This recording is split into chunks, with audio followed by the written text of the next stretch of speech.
Economics lecture 10 के साथ मैं हूं खालिद हुसैन। डिमांड का चैप्टर कंटिन्यू करेंगे। इससे जो फर्स्ट हमने टॉपिक पढ़ा था डिमांड का, उसके अंदर हम लोगों ने डिमांड और डिजायर को समझा था with the help of the example. ठीक है, आज के लेक्चर के अंदर हम लोग समझेंगे या हम लोग स्टडी करेंगे कि लॉ ऑफ डिमांड किसे कहा जाता है और किस तरह से लॉ ऑफ डिमांड के अंदर ग्राफ को ड्रॉ किया जाता है, किस तरीके से इसका स्केड्यूल को हम लोग बनाते हैं और किस तरह से उसकी ग्राफिकल प्रेजेंटेशन की जाती है, आपको समझाने की कोशिश करेंगे इस वीडियो में। तो स्टार्ट करते हैं। सबसे पहले आपको डेफिनेशन नजर आ रही है लॉ ऑफ डिमांड की, ठीक है। तो the law of demand states that, law of demand ये बयान करता है, ये बताता है अदर थिंग्स बीइंग कांस्टेंट। अच्छा, अब ये जो वर्ड आपके सामने लिखे हुए, ये जो लाइन आपके सामने लिखी हुई है, अदर थिंग्स बीइंग कांस्टेंट या अदर फैक्टर्स बीइंग कांस्टेंट, कुछ चीजें हैं लॉ ऑफ डिमांड को स्टडी करते वक्त वो कांस्टेंट रहनी चाहिए। अब वो कौन सी चीजें हैं जो कांस्टेंट रहनी चाहिए, मैं आपको भी बता देता हूँ, लेकिन नेक्स्ट वीडियो में मैं डिटेल में बात करूंगा, ठीक है। Income of the consumer constant रहनी चाहिए, वेदर कांस्टेंट रहना चाहिए, फैशन एंड टेस्ट कांस्टेंट रहना चाहिए, पॉपुलेशन कांस्टेंट रहनी चाहिए, एटसेट्रा, ठीक है। तो अदर थिंग्स बीइंग कांस्टेंट। आगे चलते हैं। When the price of a commodity will increase, the consumer buys less of it. जब भी किसी भी प्रोडक्ट का प्राइस इंक्रीज होगा, कमोडिटी माने प्रोडक्ट्स या गुड्स, जब भी किसी भी प्रोडक्ट का प्राइस इंक्रीज होगा तो कंज्यूमर वो चीज कम खरीदेंगे, ठीक है, या कम खरीदेगा। अब क्यों कम खरीदेंगे? क्योंकि प्राइस इंक्रीज होने की वजह से कंज्यूमर का परचेजिंग पावर कम हो जाता है, ठीक है। जब कंज्यूमर कम खरीदेंगे तो उसको कहा जाता है कि वो डिमांड कम कर रहे हैं कंज्यूमर, ठीक है। तो जब प्राइस इंक्रीज होगा तो डिमांड डिक्रीज हो जाएगी, कंज्यूमर कम परचेज करेंगे and the consumer will buy more of it in case of decrease in its price. और जब भी किसी भी प्रोडक्ट का प्राइस डिक्रीज हो जाएगा तो कंज्यूमर उसको ज्यादा परचेज करेंगे। जब परचेज करेंगे तो उसे इकोनॉमिक्स में कहा जाता है कि वो ज्यादा डिमांड करेंगे। तो आसान अल्फाज के अंदर हमने ये समझ लिया कि जब हम मार्केट जाते हैं और जब किसी भी प्रोडक्ट जो हम खरीदने जा रहे हैं, परचेज करने जा रहे हैं या हम उसकी डिमांड करने जा रहे हैं, तो जब प्राइस कम होगा, उस प्राइस ज्यादा होगा उस प्रोडक्ट का, तो हम कम डिमांड करेंगे या कम परचेज करेंगे। और जब उस प्रोडक्ट का प्राइस कम हो जाएगा, डिक्रीज हो जाएगा, तो हम उसको ज्यादा क्वांटिटी ज्यादा परचेज करेंगे या हम डिमांड ज्यादा कर देंगे। इसे लॉ ऑफ डिमांड कहा जाता है। क्लियर हो गया? आगे चलते हैं। आपके सामने स्क्रीन पर आपको नजर आ रहा है, मैं कुछ इमेजेस से आपको समझाने की कोशिश करता हूँ, कुछ सिंबल से, कि व्हेन प्राइस राइजेस, ठीक है, जब प्राइस इंक्रीज होगा तो कंज्यूमर क्या करेंगे? क्वांटिटी डिमांडेड कॉन्ट्रैक्ट्स, ठीक है। जो क्वांटिटी डिमांडेड होगी, जो कंज्यूमर डिमांड कर रहे हैं, जो क्वांटिटी डिमांड कर रहे हैं, उसके अंदर कमी हो जाएगी। और अगर प्राइस कम होगा, when price will decrease, the consumer buy more of it, consumer क्या करेंगे? कंज्यूमर ज्यादा से ज्यादा उस कमोडिटी को परचेज करेंगे या दूसरे अल्फाज के अंदर क्वांटिटी डिमांडेड इंक्रीज हो जाएगी, ठीक है। ये बात आपने जहन में रखना है, अपने माइंड में रखना है कि प्राइस और क्वांटिटी डिमांडेड के बीच में जो रिलेशन है उसे नेगेटिव रिलेशन कहा जाता है या उसे इनवर्स रिलेशन कहा जाता है, ठीक है। नेगेटिव या इनवर्स रिलेशन का मतलब ये होता है कि अगर प्राइस इंक्रीज होगा तो क्वांटिटी डिमांडेड डिक्रीज हो जाएगी, और अगर प्राइस डिक्रीज होगा तो क्वांटिटी डिमांडेड जो है वो इंक्रीज हो जाएगी। So this relation is known as the inverse relation और नेगेटिव रिलेशन। क्लियर हो गया? आगे चलते हैं। अब आपको क्या है कि आपको यहाँ पे एक स्केड्यूल या शेड्यूल नजर आ रहा होगा। हमने क्या किया कि हमें पता है कि जब लॉ ऑफ डिमांड को हमने समझ लिया तो हमने दो चीजें वहां से निकाल ली। एक का नाम प्राइस है और दूसरी का नाम क्वांटिटी डिमांडेड है। जब क्वांटिटी डिमांडेड की बात करेंगे तो हम डिपेंड करता है कि which type of product we are going to purchase, ठीक है। अगर हम व्हीट परचेज करते हैं, राइस परचेज करते हैं, तो obviously we are going to compute it और calculated in terms of KG, kilogram, okay. So हमने यहाँ पे क्वांटिटी डिमांडेड को किलोग्राम के अंदर शो किया है और प्राइस को हमने रुपीस में शो किया है, ठीक है। यहाँ तक क्लियर हो गया? अब सबसे पहले हमने क्या किया कि सबसे पहले हमने कुछ प्राइस सेट कर दिए, 10 rupees, 8 rupees, 6 rupees, 4 rupees, 2 rupees, ठीक है। अच्छा, अब क्या किया कि हमें लॉ ऑफ डिमांड हमारे माइंड में मौजूद है, हमने समझ लिया। तो अब देखते हैं कि इस पूरे प्राइस के अंदर सबसे ज़्यादा प्राइस कौन-सा है? सबसे ज़्यादा प्राइस यहाँ पे क्या है? ₹10। तो हमें ये बात हमने सीख ली है कि जब प्राइस सबसे ज़्यादा होगा, तो उस वक़्त जो क्वांटिटी डिमांडेड है, वो क्या हो जाएगी? सबसे कम होगी। प्राइस सबसे ज़्यादा होगा, तो क्वांटिटी डिमांडेड सबसे कम हो जाएगी। तो इसलिए हमने यहाँ पे रख दिया 1000 केजी। क्लियर हो गया यहाँ तक? अब क्या होता है कि हमने प्राइस को ₹10 से ₹8 पे कर दिया, हमने प्राइस को कम कर दिया और हमें पता है कि लॉ ऑफ डिमांड के अंदर जब प्राइस आप कम कर दोगे तो क्वांटिटी डिमांडेड बढ़ जाएगी, कंज्यूमर ज्यादा परचेज करेंगे, कंज्यूमर डिमांड ज्यादा कर देंगे। तो अब जो डिमांड है हमारी वो 1000 से बढ़ के किस पे आ गई? 2000 केजी पे आ गई। Means the price are decreasing, the demand will increase. उसके बाद हमने यही किया कि हमने प्राइस को फर्दर डिक्लाइन किया, फर्दर डिक्रीज किया। हमने ₹8 से ₹6 पे अपने प्राइस को लेके आ गए और हमें पता है कि लॉ ऑफ डिमांड के अंदर जो प्राइस और क्वांटिटी डिमांडेड है उसमें इनवर्स रिलेशन है। तो जब हम प्राइस को कम कर रहे हैं, प्राइस को डिक्रीज कर रहे हैं, तो हम क्या करेंगे? According to law of demand quantity demanded को इंक्रीज करेंगे। Now the quantity demanded is increasing from 2000 kg to 3000 kg. Okay, so now we are going to further decrease the price from ₹6 to ₹4। तो ultimately जब हम price को decrease करेंगे तो quantity demanded जो है वो 3000 से बढ़ के 4000 केजी पर इंक्रीज हो जाएगी। इसी तरह से फिर हमने क्या किया, हमने मजीद लास्ट में आके प्राइस को डिक्रीज किया, ₹4 से ₹2 पे लेके आ गए, डिक्रीज कर दिया। तो जो क्वांटिटी डिमांडेड थी वो 4000 केजी से 5000 केजी पर आ गई। ठीक है, तो अब हम ये देखते हैं कि यहाँ पे इस पूरे प्राइस के अंदर हमारे पास जो कम सबसे कम प्राइस है वो क्या है? ₹2। ठीक है, ₹2 सबसे कम प्राइस है। तो अब इस टूर सबसे कम प्राइस पर जो क्वांटिटी डिमांडेड है वो सबसे ज्यादा है, दैट इज 5000 केजी। ठीक है, और जहां पे प्राइस सबसे ज्यादा होगा वहां पे हमारी क्वांटिटी डिमांडेड सबसे कम होगी, दैट इज 1000 केजी। मैं उम्मीद करता हूं कि ये स्केड्यूल आपको समझ में आ गया होगा और आप अब खुद भी इस स्केड्यूल को ड्रॉ कर सकते हो, क्योंकि आपको पता है कि प्राइस और डिमांड के अंदर जो रिलेशन है वो इनवर्स रिलेशन है। ठीक है, जब हम लोग ये ग्राफ जब ये स्केड्यूल हम लोग ड्रॉ कर लेंगे उसके बाद we are going to construct और we are going to draw the graph. Graph बनाने के लिए हमें सबसे पहले दो चीजें चाहिए। एक हमारे पास होता है एक्स एक्सिस और दूसरा हमारे पास होता है वाई एक्सिस। ठीक है, तो we have two axis, X axis and Y axis. अब हम क्या करेंगे कि it depends upon the numbers that you have in the form of price और क्वांटिटी डिमांडेड। क्वांटिटी डिमांडेड की फॉर्म में और प्राइस की फॉर्म में जो भी आपके पास वैल्यूज है आप उसके हिसाब से आप क्या करेंगे? मार्किंग करेंगे। ठीक है, हमने आपको बता दिया कि एक्स पे हम लोग शो करेंगे क्वांटिटी डिमांडेड को और वाई पे हमेशा हम लोग शो करेंगे किसको? प्राइस को। तो दो चीजें हमने यहाँ पे सीख ली कि एक्स एक्सिस पे क्वांटिटी डिमांडेड शो की जाती है और वाई एक्सिस पर प्राइस शो किया जाता है।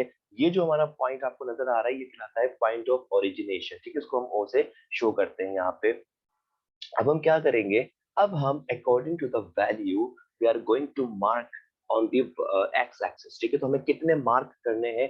We need to mark 5 points. ठीक है, तो आप देख रहे हैं यहाँ पे एक हमने मार्क किया, उसके बाद हमने सेकंड और इसी तरीके से थर्ड, फोर्थ एंड फिफ्थ। ठीक है, तो एक्स एक्सिस पर we are going to show 5 quantity demanded, so that's why we have mark 4 points. ठीक है, अच्छा ये डिपेंड करता है आपकी वैल्यूज के हिसाब से कि आप उसको मार्क को ड्रॉ करेंगे या आप उसको मार्क करेंगे एक्स एक्सिस पे। अब इसी तरह से हम लोग क्या करेंगे? हम लोग यहाँ पे वैल्यूज शो कर देंगे कि क्वांटिटी डिमांडेड हमारी 1000 है, then we have 2000, then 3000, 4000 and 5000। ठीक है, तो हमने असेंडिंग ऑर्डर के अंदर 1 2 3 4 5 के अंदर क्वांटिटी डिमांडेड को एक्स एक्सिस पर शो कर दिया। अब हम आते हैं वाई एक्सिस पर। तो we are going to mark the points on y-axis as well. तो हम 5 point because we have the 5 prices, so we are going to mark the 5 points। अच्छा ये मैंने कहा ना आपके वैल्यूज पे डिपेंड करता है। तो अब हम स्टार्ट करते हैं अपनी प्राइस को प्लेस करना यहाँ पे। तो first we have the two price, then we have 4 rupees, then we have 6 rupees, then we have 8 rupees, and last we have the 10 rupees. ठीक है, मैंने क्या कहा था कि आपने स्टैंडिंग ऑर्डर के अंदर 1 2 3 के अंदर प्राइसेस को या वैल्यूज को सेट करना होता है। ठीक है, अब जब हमने वैल्यूज को सेट कर लिया यहाँ पे, अब हम क्या करेंगे, अब हम वैल्यूज को मार्क करेंगे। फॉर एग्जाम्पल, हम ये कहते हैं कि जब प्राइस 10 रुपीज है हमारे पास, ठीक है, जब प्राइस 10 रुपीज है तो उस वक्त क्वांटिटी डिमांडेड कितनी है।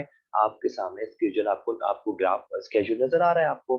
तो हमने कहा कि भाई जब हमारे पास 10 रुपीज प्राइस था तो हमारे पास जो डिमांड थी है वो 1000 केजी है। तो हम क्या करेंगे, हम इन पॉइंट्स को ज्वाइन कर देंगे कि जब 10 रुपीज प्राइस है हमारे पास तो डिमांड हमारे पास 1000 केजी है। अंडरस्टूड। अब उसके बाद हम बताएंगे 8 रुपीज पे, जब हमने प्राइस, अब हम क्या करेंगे, प्राइस को कम कर रहे हैं। अब हमने प्राइस को क्या किया, कम किया, 10 रुपीज से 8 रुपीज पे लेके आ गए। ठीक है, तो अब क्या होगा कि जब आप प्राइस को कम करोगे तो अब डिमांड कितनी हो गई, डिमांड हो गई 2000। ठीक है, जब प्राइस 8 रुपीज है आपके पास, डिमांड कितनी हो गई 2000, यानी कि डिमांड इंक्रीज हो रही है। तो हमने जब प्राइस को कम किया, 10 रुपीज से 8 रुपीज पे लेके आ गए, तो अब हमारी डिमांड जो है वो 1000 से 2000 पे इंक्रीज हो गई या एक्सपेंड हो गई। इसी तरीके से फिर हम दोबारा यही करेंगे। Now we are going to further decrease the price from 8 rupees to 6 rupees. तो हम 6 रुपीज पर आते हैं और हमें स्केड्यूल में पता है कि जब 6 रुपीज हमारा प्राइस है तो हमारी जो क्वांटिटी डिमांडेड है वो कितनी हो गई, 3000 KG. So now we are going to mark it with 3000। तो 6 रुपीज प्राइस पर हमारी डिमांड हो गई 3000 केजी। ठीक है, तो it means that as we are decreasing the price, the quantity demanded is increasing. Now we are going to further decrease the price from 6 rupees to 4 rupees. ठीक है, अब हम ये करते हैं कि हमने प्राइस को मजीद डिक्रीज किया, तो हमें पता है कि जब प्राइस को डिक्रीज करेंगे, डिक्लाइन करेंगे, रिड्यूस करेंगे तो क्वांटिटी डिमांडेड एक्सपेंड करेगी, इंक्रीज करेगी। ठीक है, अब हमारी जो डिमांड है वो कितनी हो गई, 4000। ठीक है, तो अब हमारी डिमांड जो है वो 3000 से इंक्रीज होके 4000 हो चुकी है। Now now we are going to further decrease the price from 4 rupees to 2 rupees. ठीक है, और हमें पता है कि जब 2 रुपीज हमारा प्राइस है तो डिमांड हमारी 5000 केजी है। तो हम यही करेंगे, जब हमने प्राइस को बिल्कुल आखिर सबसे कम कर दिया तो हमारी जो डिमांड थी वो भी सबसे ज्यादा हो गई, दैट इज 5000 केजी।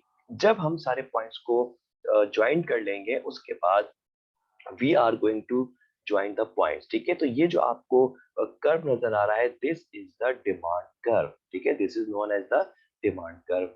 अच्छा, अब क्या होता है कि ये तो आपको डिमांड कर्व नजर आ गया। अच्छा, normally demand curve is downward slope. ठीक है, डाउनवर्ड स्लोप होता है और ये कर्व के फॉर्म में नहीं होता, हम इसको डाउनवर्ड लाइन की, एक स्ट्रेट लाइन के फॉर्म में हम इसको शो करते हैं। ठीक है, अब हम क्या करेंगे, अब we have the contraction of demand. इसका मतलब क्या हो गया, अगर हम 3000 से 1000 केजी पर जाते हैं, यानी कि 3000 से 2000, 2000 से 1000, तो यहाँ पे क्या हो रहा है कि हमारी डिमांड कॉन्ट्रैक्ट हो रही है, कॉन्ट्रैक्शन हो रहा है, डिमांड डिक्रीज हो रही है। If we are moving from 3000 to 5000, 3000, 4000, 5000, तो यहाँ पे क्या हो रहा है, यहाँ पे हमारी डिमांड जो है वो एक्सपेंशन हो रहा है, डिमांड के अंदर ये एक्सपेंड हो रही है। ठीक है, तो this is known as the expansion in demand. ठीक है, क्लियर हो गया। उम्मीद करता हूं कि आपको लॉ ऑफ डिमांड समझ में आ गया होगा। ठीक है, so we are going to show this demand curve by D D is the demand curve. सही है, आगे चलते हैं। We are going to learn that how we are going to present the data.